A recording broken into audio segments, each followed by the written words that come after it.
Okay, today this the course title is again this kinematics of machinery. So this sections we are going to devote it for gears and gear trains. So this is the first class we are going to introduce this. So we'll be seeing what are the various topics that we are going to discuss in this. So first one will be a lot of tooth gearing, so involutes and cycloidal tooth profiles, spur gear terminology and definitions, the gear tooth action, the contact ratio, interference and undercutting, helical, bevel, worm, rack and pinion gears. So the basics only are being included here. Okay, and the gear trains, the speed ratio, the train value. So and also we'll be discussing about the parallel axis gear trains, epicyclic gear trains. So this section is devoted for introducing you to the course outcome 4. That is what it is.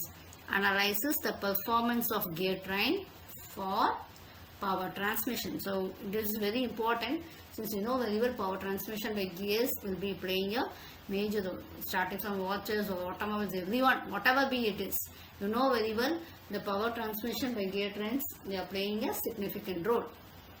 Okay, so first is, so you know very well what is known as slipping, you know very well, isn't it? In this when there is when you are going to transmit motion of power between two shafts, you would have known about a slipping. This is a very common phenomena. So what will happen due to this slipping? Because actually we know due to this less friction effects and others, we do the slipping occurs. So what will happen? Since this effect of slipping, there will be a reduction in the velocity ratio of this system.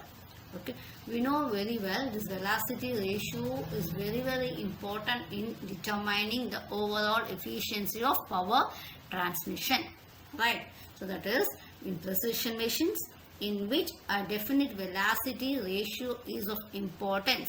As in watch, you know very well in watch mechanisms, you see that's very important, isn't it? It's a precise measurement. The only positive drive is by means of gears or tooth wheels. Okay, so this is slipping of this belt or low power transmission due to the less precise mechanism. Due to the slipping, they are less precise when they are compared with the gear type power transmission. So a gear drive is also provided when the distance between the driver and the follower is very small. Okay, so it is also when the distance between the driver and the follower is very small. Next one, friction wheels. So what is meant by friction wheels? So we know very well due to the slipping, the velocity ratio is decreased and that has to be avoided. So in order to avoid the slipping, a number of projections called teeth are being provided on the periphery of the wheel. Okay, so this will improve your grip and there will be very less chances of, or there will be avoidance of slipping. Okay, so these teeth are provided on the periphery of the wheel A, which will fit into the corresponding recesses on the periphery of the wheel B. You just imagine, here we do have a depth of cut and here you do have a teeth. So what happens if wheel A will be when they are meshing, so they will have this portions. Okay, this teeth will be fitting into the corresponding recesses on the periphery of the wheel B and there will be a perfect alignment. So a friction wheel with the teeth cut on it is called as tooth wheel or gear. And the usual connection to show the tooth wheel is by the pitch circles. Normally the pitch circles will be used for showing the tooth wheel. This tooth wheel and this connection will be shown with the help of the pitch circle. Next you can see what are the advantages, and every system will have its own advantages and disadvantages. So what are the advantages? Advantages is, as we have discussed already, we do have a exact velocity ratio and it can be used for transmission of large power. It has high efficiency, has reliable service, has a compact layout. Okay, it has a very compact layout and has a reliable surface and is very highly efficient. But then also we do have certain limitations, as each and every system has. Number one, the manufacture of gears requires special tools and equipment. So it is not as easy as we are producing a normal cylindrical rollers or anything else. So the manufacturing will be difficult. And error in cutting teeth may cause vibration and noise. You just imagine if the teeth is not fitting, okay, into the recesses, then there will be a noisy operations, and there will be no alignment of, you'll have so many consequences. So this manufacturing defects should be avoided, and we should have to manufacture it with precise. We have to manufacture it precisely. Okay, next. What it is actually, what are the classification of tooth wheels? Number one, according to the position of axis of the shafts, number one is parallel. The axis of the two shafts between which the motion to be transmitted may be. Number one, A is parallel.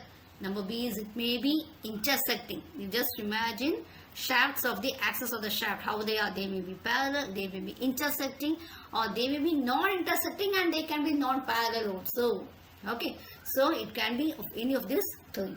Next one, according to the peripheral velocity of the gears. So the gears, according to the peripheral velocity, it can be classified as number one, it can be of low velocity, it can be of medium velocity, and it can be high velocity.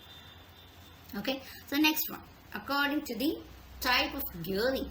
So the gears, according to the type of gearing, may be classified as external gearing, it can be internal gearing, and rack and pinion. So you have to learn this all.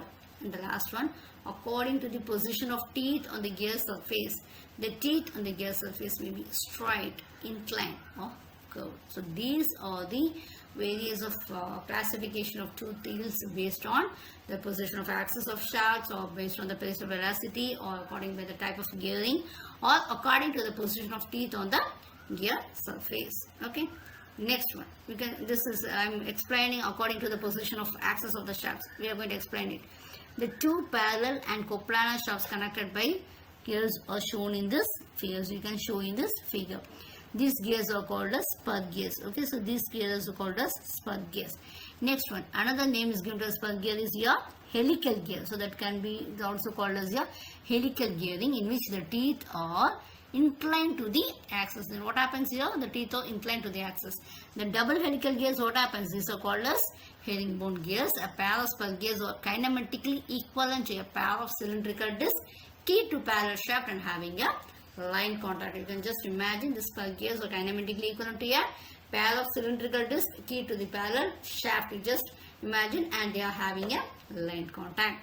Okay, so this we are describing according to the position of axis of shafts, how we are classified. Okay, next one, we were talking about two non-parallel or intersecting. Okay, but coplanar shafts are connected by the gears. This will be shown. These gears are called as bevel gears. You can see here. These gears are called as bevel gears. Okay, you can see here. So how it will be? Okay, these are non-parallel, or this will be intersecting. This will be an intersecting. Okay, it can be intersecting. So the bevel gears are intersecting. However it is, the bevel gears like spur gears may also have they can have the teeth inclined. In case if it is inclined, they are called it as helical bevel gears. Okay, if it is not, it is an spur gears, we can make it as, if it is inclined, we call it as helical bevel gears. Next one, the two non-intersecting and non-parallel. First one is non-parallel or intersecting, it can be. Next one, it is non-intersecting and non-parallel, that is non-coplanar shafts are connected by, they are called as skew bevel gears. Okay, they are called as skew bevel gears. You can see here. Okay, so this is called as, and the arrangement is called as skew bevel gearing. So this type of gearing also have a line of contact. The rotation about which the axis generates the two pitch surfaces is called as hyperboloids. Okay, notes, simple notes. When two bevel gears that they are having two equal teeth connect two shafts which axes are mutually perpendicular, then we call as the bevel gears are called as miters. Okay, yeah, hyperboloid. It is a solid formed by revolving a straight line about an axis. Okay, but they not in the same plane, such that every point on the line remains at a constant distance from the axis. Okay, it will be formed by revolving a straight line about an axis. Okay, but not in the same plane, that every point on the line remains at a constant distance from the axis. That it is called as hyperboloid. Next one is worm gearing, is essentially form of spiral gearing in which the shaft are usually at right angles. Okay, so this section we were discussing about your basics of your gears. Okay, and we'll be continuing with your next section in the forthcoming classes.